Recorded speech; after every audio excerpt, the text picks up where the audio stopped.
నమస్తే, welcome to Ujjal TV.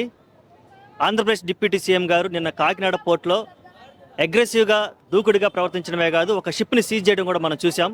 దాని మీద కామన్ ఆడియన్స్ ఏమనుకుంటున్నారో వాళ్ళని అడిగి తెలిసిన ప్రయత్నం చేద్దాం. నమస్తే అన్న. నమస్తే అన్న. ఆంధ్రప్రదేశ్ డిప్యూటీ సీఎం గారు పవన్ కళ్యాణ్ గారు కాకినాడ పోర్టులో చేసినటువంటి ఇష్యూ మీరు చూసే ఉంటారు. అవునన్న. బాగా వైరల్ అయిపోయింది. అవునన్న.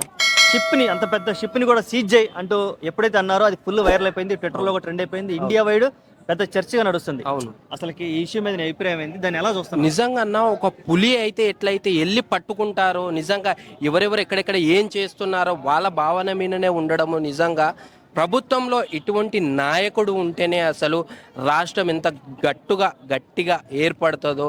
నిజంగా ఆదర్శం.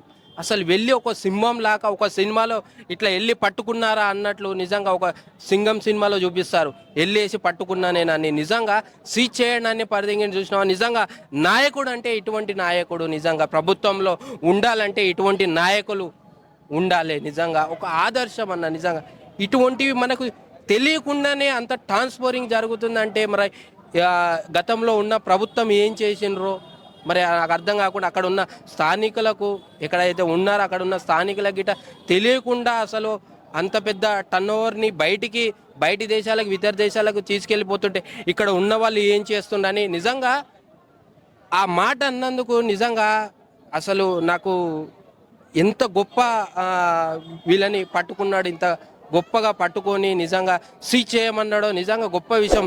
ఎవరైతే అక్కడ స్థానికులు ఉన్నారో వాళ్ళని గిట సస్పెండ్ చేయండి తొందరగా. ఇటువంటి నాయకుడు కావాలి దేశానికి. ఇటువంటి నాయకుడు ఉంటేనే, పవన్ కళ్యాణ్ అంటే నాయకుడు ఉంటేనే రాష్ట్రం గట్టిగా ఏర్పడుతుంది. అక్రమాలు కానీ అరాచకాలు కానీ ఏవి జరగకుండా ఉంటాయి. ఇటువంటి నాయకుడు అయితేనే రాష్ట్రం బాగుపడుతుంది.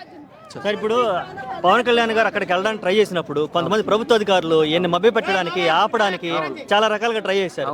సాక్షాత్ ఒక డిప్యూటీ సీఎంని కొన్ని వ్యవస్థలు, కొన్ని వ్యక్తులు అంది ఇలా ఆపడానికి ప్రయత్నించడం మీద అసలు నీకేమనిపించింది? నిజంగా నేను ఆగకుండా, నేను నీతి నిజాయితీతో నేను పైకి వచ్చిన వాడిని అని ఎవడు ఆపినా, నేను ఒక లంచం ఇస్తే లొంగేటోని కాదు అనకుండా ఒక పులిలాగా వెళ్ళిండు. చూసినావా? నిజంగా ఒక గొప్ప మనిషి అన్న. నిజంగా అన్న, ఇప్పుడు ఈ విషయం సెంట్రల్ స్థాయిలో కూడా బాగా వైరల్ అవుతుంది. అవును. కొంతమంది అంటున్నారు దీంట్లో సెంట్రల్ వ్యక్తులు కూడా ఉన్నారు అంటున్నారు. అసలు ఇది ప్రైవేటు వ్యక్తులకు సంబంధించిన రైస్ అయి ఉంటాయా, లేకపోతే సెంట్రల్ వ్యక్తులు కూడా దీంట్లో ఇన్వాల్వ్ అయి ఉన్నారంటావా?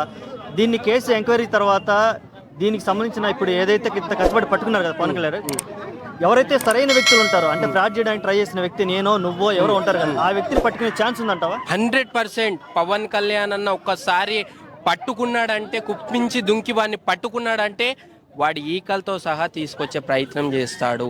ఎవరైతే ఇది స్టార్ట్ చేశారో వాడిని గిట్ట పట్టుకొని వాని దగ్గర ఏం ఇన్ఫర్మేషన్ ఉంది, అసలు ఎందుకు తీసుకెళ్తున్నారు, ఇది గతంలో ఉన్న ప్రభుత్వం చేశారా, ఇంకెవరు చేశారా, అసలు సెంట్రల్లో చేశారా, అసలు ఎవరెవరికి కలెక్షన్ ఉన్నాయి, ఇవి అనేది అన్ని ప్రూఫ్తో సహా బయట పెడతాడు మా అన్న.